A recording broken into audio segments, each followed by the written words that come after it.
In this lesson, I'll show you the tools I used and the process I went through to make a stop motion video. Here are some of the items I'm using to accomplish this stop motion video: an action figure, a smartphone, duct tape, and a light.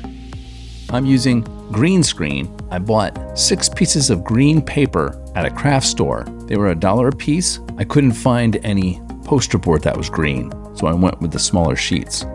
I taped them to the wall, and then instead of using the kitchen light, I added dramatic lighting. You can get this setup for about $20 at Home Depot. It's a bulb with a bulb holder.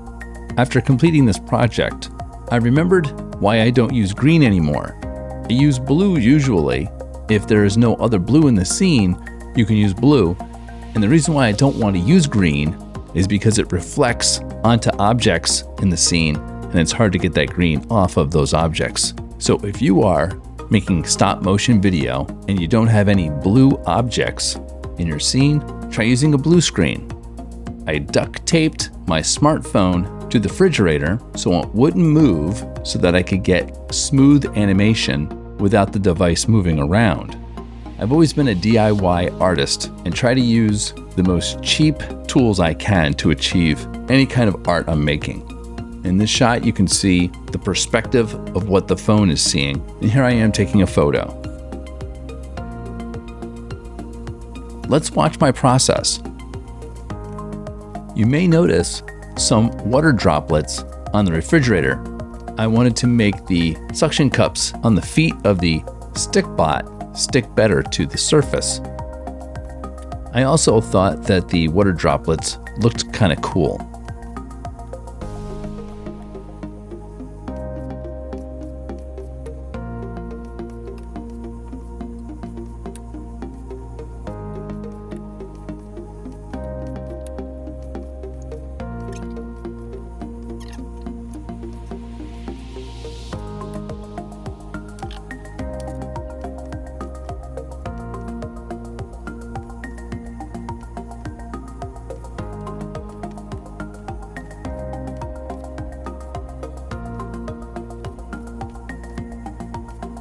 This lesson will continue in the next video.